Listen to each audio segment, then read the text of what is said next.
Assalamualaikum. Halo siswa-siswi semua. Masih pada puasa nggak? Ini bulan Ramadan ya. Jadi kita semua wajib berpuasa. Emangnya puasa itu apa sih? Yuk kita bahas.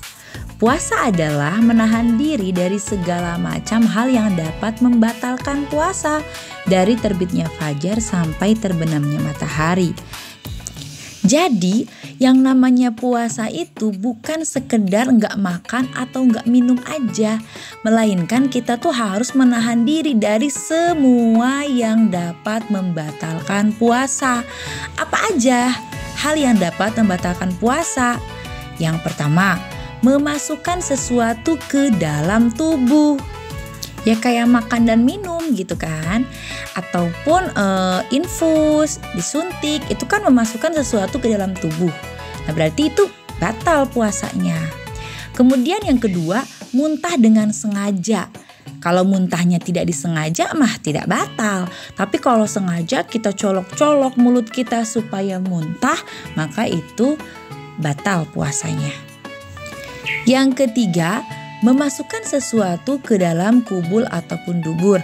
Mohon maaf, kubul itu adalah lubang kelamin yang bagian depan. Sementara dubur itu adalah anus gitu ya. Jadi kita nggak boleh memasukkan sesuatu ke dalam kubul ataupun dubur karena itu bisa membatalkan puasa. Yang keempat, bersenggama atau melakukan hubungan suami istri saat waktu berpuasa, yakni pada saat setelah terbitnya fajar sampai dengan sebelum matahari terbenam gitu ya. Jadi di waktu itu kalau misalnya ada berhubungan suami istri maka puasanya batal. Yang kelima, keluarnya darah haid ataupun nifas. Jadi kalau misalnya lagi puasa kemudian keluar darah haid, maka kita batal puasanya. Atau keluarnya darah nifas, misalnya kita sedang hamil kemudian setelah itu melahirkan, maka setelah melahirkan kan ada darah nifas gitu ya. Maka ketika kita melahirkan di bulan Ramadan lalu nanti ada darah nifas setelah kita melahirkan, maka ya batal puasa kita. Kita tidak bisa berpuasa seperti itu. Yang keenam, keluarnya air mani dengan disengaja. Ini pada laki-laki ya. Misalnya ketika siang hari, pokoknya saat waktu berpuasa keluar air mani dengan disengaja ya. Mohon maaf misalnya melakukan onani gitu ya, atau masturbasi kayak gitu dengan disengaja, maka itu batal puasanya. Yang ketujuh, mengalami hilang akal akibat gangguan mental. Mohon maaf, ada beberapa kondisi di mana seseorang mengalami kesehatan mental yang kurang stabil. Terkadang dia sehat mentalnya, terkadang dia sakit dalam artian terganggu mentalnya. Nah, jika seseorang dengan gangguan mental seperti itu, maka misalnya saat dia sahur dia sadar, tapi tiba-tiba ketika siang hari kumat begitu ya, sehingga mentalnya terganggu, maka saat itu juga meskipun awalnya dia sahur, maka batal puasanya ketika dia mengalami gangguan mental. Yang terakhir adalah keluar dari Islam atau murtad. Jadi kalau misalnya dalam hati itu ada tiba-tiba terbersit, aduh aku kayaknya meyakini Tuhan dari agama lain gitu kan misalnya. Atau kita tiba-tiba merasa ragu terhadap agama kita sendiri, ragu terhadap Allah, maka saat itu berarti kita murtad dan otomatis batal puasanya. Na'udzubillahi min dzalik. Mudah-mudahan kita mah tetap istiqomah ya sampai mati teguh dalam iman Islam. Amin. Nah, puasa itu ada 2 jenis ya. Ada puasa fardu atau puasa wajib dan ada puasa sunnah. Yang kita sedang lakukan saat ini di bulan Ramadan itu puasanya puasa fardu. Makanya ini wajib dilaksanakan oleh seluruh umat Islam. Kalau kita tidak melaksanakan puasa di bulan Ramadan, maka kita berdosa. Gitu ya. Sementara kalau puasa sunnah ini puasa yang kalau dilakukan kita dapat pahala. Tapi seandainya kita tidak melakukan puasa tersebut maka kita tidak berdosa. Contohnya nih, puasa sunnah itu kayak puasa Senin Kemis, puasa Syawal nanti habis Lebaran. Biasanya 6 hari tuh setelah Lebaran ada puasa Syawal. Kemudian ada juga puasa hari Arafah dan lain-lain. Nah, sekarang kita bahas tentang puasa Ramadan yang sekarang lagi kita lakukan. Nah, puasa Ramadan itu kan wajib tadi ya. Kenapa sih wajib? Ini ada dasar perintahnya di dalam Al-Quran. Yakni dalam surat Al-Baqarah ayat 183 yang artinya, hai orang-orang yang beriman diwajibkan atas kamu berpuasa sebagaimana diwajibkan atas orang-orang sebelum kamu agar kamu bertakwa. Itu ya, jadi dasar perintah wajib puasa yang ada di Al-Quran. Selain daripada ayat Al-Quran tersebut, kita juga tahu bahwa puasa itu merupakan salah satu rukun Islam. Jadi kalau misalnya kita ngaku beragama Islam, tentu kita harus wajib banget untuk melakukan puasa. Makanya kamu Islamnya Islam KTP atau Islam beneran? Kalau Islam beneran, puasa. Nah, selanjutnya ada rukun puasa. Rukun puasa itu artinya yang harus ada dan dilakukan pada saat puasa gitu ya. Apa aja? Yang pertama, harus niat. Harus niat. Innamal a'malu binniyat. Segala sesuatu tuh harus diawali oleh niat. Makanya ketika kita puasa ya harus niat dong. Yang kedua, harus menahan diri.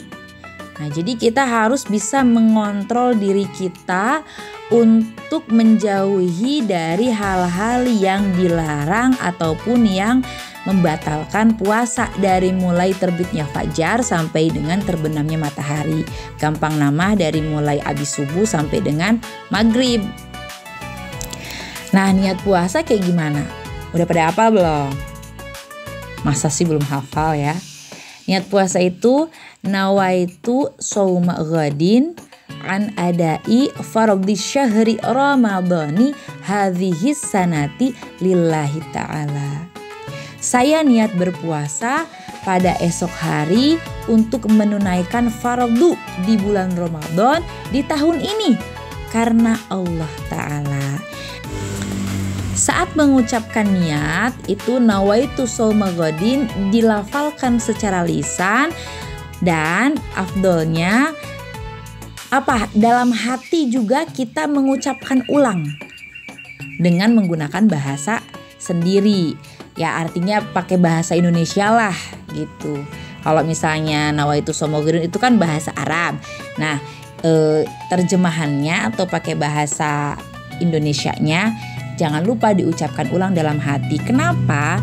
Karena yang namanya niat itu kan biasanya dalam hati gitu ya. Lamun cek Sunda nama kerentegna niat teh dina jero hate gitu. Jadi biar afdol maka jangan cuma lisan saja yang mengucapkan niat, tapi hatinya juga ikut berniat untuk berpuasa. Selanjutnya, kita harus tahu syarat sahnya puasa. Apa aja yang membuat puasa kita itu sah? Yang pertama adalah niat. Yang kedua adalah baligh. Maksud dari baligh di sini adalah kalau laki-laki itu sudah mengalami mimpi basah. Kalau misalnya perempuan itu sudah mengalami haid atau menstruasi. Jadi usianya sudah mencapai usia baligh atau sudah ideng lamun kata orang Sunda. Yang keempat adalah berakal, alias tidak dalam gangguan mental. Tidak sah puasanya kalau seseorang itu dalam keadaan tidak stabil mentalnya. Yang kelima adalah mampu untuk melakukan puasa. Jadi kalau misalnya nggak mampu, contohnya lagi sakit atau misalnya memang sudah lanjut usia gitu, udah sepuh ya, ataupun hal-hal lain yang membuat seseorang tuh tidak mampu untuk melakukan puasa, maka ya tidak sah puasanya kalau memang tidak mampu gitu. Yang keenam adalah dalam keadaan yang suci. Orang yang puasa tapi dalam keadaan tidak suci, maka puasanya tidak sah. Kayak gitu ya. Contohnya ya orang haid. Misalnya seseorang perempuan dalam keadaan haid. Pengen puasa ya silahkan saja, tapi puasanya tidak sah. Kenapa? Karena dia sedang haid, sedang tidak suci. Selanjutnya, ada beberapa kondisi di mana seseorang itu diperbolehkan untuk tidak puasa. Apa aja sih kondisinya? Yang pertama, jika seseorang itu masih kecil, usianya belum mencapai baligh atau umumnya belum 9 tahun, itu boleh untuk tidak puasa. Yang kedua adalah jika seseorang itu dalam keadaan gila atau terganggu mentalnya, itu boleh untuk tidak puasa. Yang ketiga adalah ketika seseorang itu sakit, maka boleh untuk tidak puasa. Tetapi nanti ketika sudah lebaran begitu ya, itu orang yang sakit tadi harus mengqadha atau mengganti puasanya. Saat dia di bulan Ramadan sakit dan tidak puasa, itu berapa hari itu harus diganti atau diqadha puasanya nanti setelah lebaran, kayak gitu. Selanjutnya adalah yang boleh tidak berpuasa itu adalah lansia atau orang-orang yang usianya sudah lanjut gitu ya, yang udah pikun, udah tua lah gitu. Kemudian ada juga musafir, orang yang sedang dalam perjalanan, itu boleh untuk tidak puasa gitu ya. Kemudian orang yang hamil. Nah, orang yang hamil juga boleh untuk tidak puasa.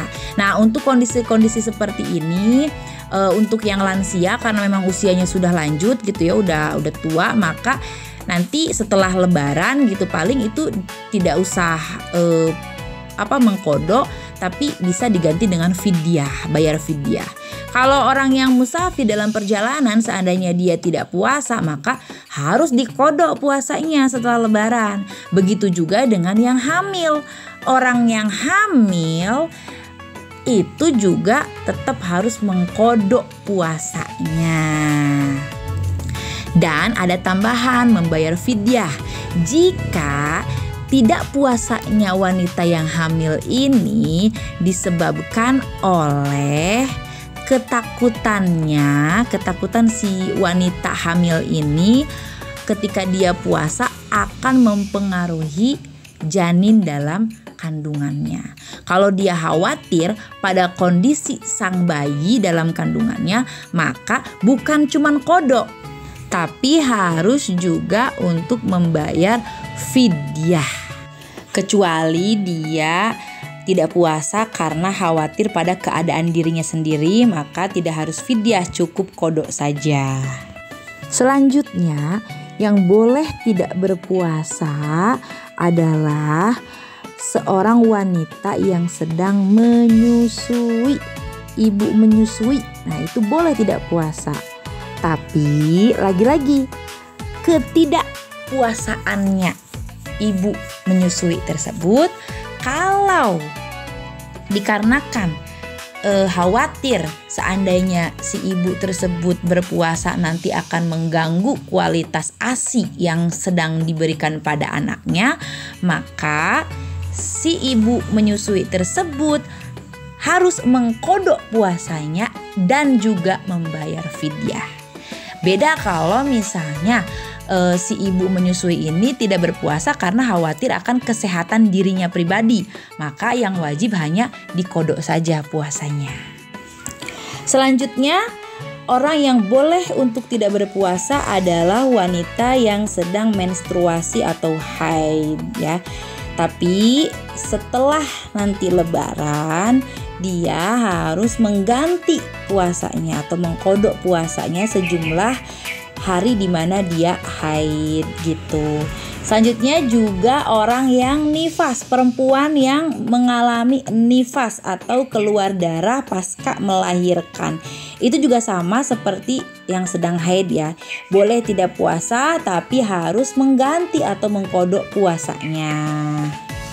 So, selain daripada orang-orang yang tadi disebutkan, maka wajib berpuasa gitu ya. Nah, selanjutnya kita akan bahas nih, dari tadi ada istilah kodok fidyah gitu kan. Apa sih kodok? Apa sih fidyah? Kodok adalah mengganti puasa yang ditinggalkan saat Ramadan karena alasan tertentu. Kodok ini dilakukan ketika sudah lebaran gitu ya. Itu boleh sampai dengan sebelum ketemu lagi sama Ramadan selanjutnya. Itu boleh melakukan kodok di waktu tersebut. Nah, sementara fidyah adalah tebusan bagi orang yang tidak mampu berpuasa karena alasan tertentu. Besarnya fidyah adalah 1 mud. 1 mud itu berapa sih? Nah, 1 mud itu setara dengan memberi makan 1 orang fakir dengan layak. Misalnya, seseorang yang sedang hamil, dia tidak puasa karena khawatir anaknya kenapa-napa gitu ya. Nah, jumlah dia tidak puasa adalah misalnya sebulan penuh gitu ya, 30 hari. Maka dia harus membayar fidyah sebanyak 30 mud gitu. Jadi 1 mud itu untuk 1 hari puasanya. Nah, berarti dia harus memberi makan 30 orang fakir yang mana 1 porsinya itu terpenuhi gizinya dan mengenyangkan. Contohnya misalnya ada nasi, ada lauknya, ada ayam, tempe. Pokoknya 4 sehat 5 sempurna gitu.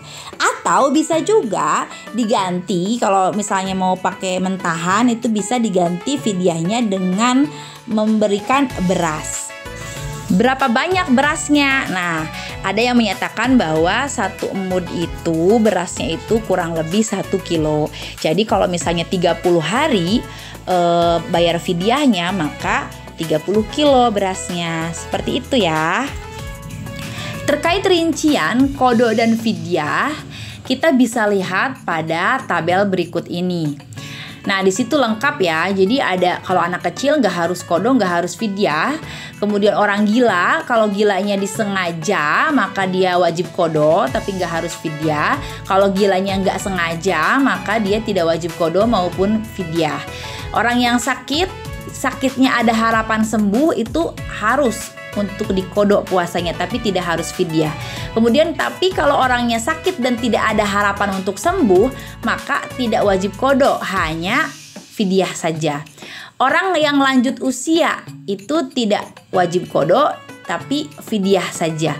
Orang yang sedang bepergian atau musafir itu harus atau wajib mengkodok puasanya dan tidak harus fidyah. Orang yang hamil ataupun menyusui, jika khawatir pada dirinya sendiri itu wajib kodok tapi tidak wajib fidyah. Dan kalau dia khawatir pada dirinya sendiri juga bayinya, maka dia hanya wajib kodok, tidak wajib fidyah. Jadi kalau ada kekhawatiran akan dirinya sendiri, itu hanya kodok saja, tidak fidyah. Tapi kalau dia khawatir pada bayinya, dia yakin dia bisa puasa tapi khawatir pada bayinya, maka itu wajib kodok dan fidyah. Sementara orang yang haid dan nifas itu hanya wajib kodok saja, tidak wajib fidyah. Seperti itu ya. Ini bisa dijadikan patokan untuk mengetahui apakah kita tuh harus kodok atau fidyah di saat kita tidak berpuasa karena alasan tertentu. Nah, selanjutnya, ketika kita ada di bulan Ramadan, maka ada beberapa amalan yang bisa kita amalkan di bulan puasa. Apa aja? Yang pertama, ada sholat sunnah taraweh, yang mana sholat taraweh ini dilaksanakan setelah sholat isya. Ya. Kemudian yang kedua, ada menyegerakan untuk berbuka. Dalam hal ini menyegerakan untuk berbuka itu bukan berarti sebelum maghrib kita langsung berbuka gitu, bukan. Tapi ketika kita sudah mendengar azan maghrib, maka jangan kita tunda ya, tapi langsung kita batalkan puasa kita, segera berbuka gitu. Minimalnya saya mau sholat dulu, nggak mau makan dulu ya, tapi batalin dulu puasanya, minum kek, makan korma kek gitu. Jadi disegerakan berbukanya. Yang ketiga adalah memperbanyak tadarus Al-Quran, perbanyak ngaji gitu ya. Itu sangat utama ya saat di bulan Ramadan karena pahalanya berlipat ganda. Kemudian yang keempat adalah mengakhirkan sahur. Ya, artinya di sini kalau kita sahur jangan jam 12 malam, jam 1 gitu loh. Jadi yang disebut dengan mengakhirkan sahur itu sahur dilakukan sudah mendekati imsak. Misalnya kalau imsaknya jam 4 subuh, maka kita sahur jam setengah 4 gitu. Amalan selanjutnya yaitu memperbanyak sedekah di bulan Ramadan ya. Karena bulan Ramadan tuh bulan yang sangat penuh berkah begitu. Jadi perbanyaklah sedekah. Yang selanjutnya adalah perbanyak juga berdoa. Apalagi yang namanya berdoa itu salah satu waktu paling mustajabnya doa adalah setelah kita berbuka puasa. Nah itu doa tuh makbul gitu. Jadi banyakin doa di bulan Ramadan. Kemudian yang selanjutnya i'tikaf di masjid 10 hari terakhir di bulan Ramadan. Ini amalan setelah kita mau mendekati ke lebaran gitu ya, 10 hari terakhir di bulan Ramadan, i'tikaf di masjid. Kemudian menjauhi perbuatan yang dapat merusak puasa. Nah itu adalah amalan yang harus kita laksanakan di bulan Ramadan supaya bulan Ramadan itu lebih bermakna, lebih berkah dan mendapatkan rahmat dari Allah Subhanahu wa taala. Nah, mungkin sekian materi tentang puasa. Nah, mudah-mudahan kali ini kan kita sedang ada di bulan Ramadan dan sedang menjalankan ibadah puasa. Mudah-mudahan apa yang Ibu sampaikan ini bisa bermanfaat sebagai bekal kalian untuk menjalani ibadah puasa dengan maksimal. Mudah-mudahan ibadah puasanya lancar, mendapatkan berkah dan pahala yang berlimpah dari Allah Subhanahu wa taala. Mohon maaf kalau misalnya ada salah-salah kata ataupun kesalahan-kesalahan lainnya yang Ibu sengaja maupun tidak disengaja. Akhirul kalam, billahi taufik wal hidayah. Al-afu minkum. Assalamualaikum warahmatullahi wabarakatuh.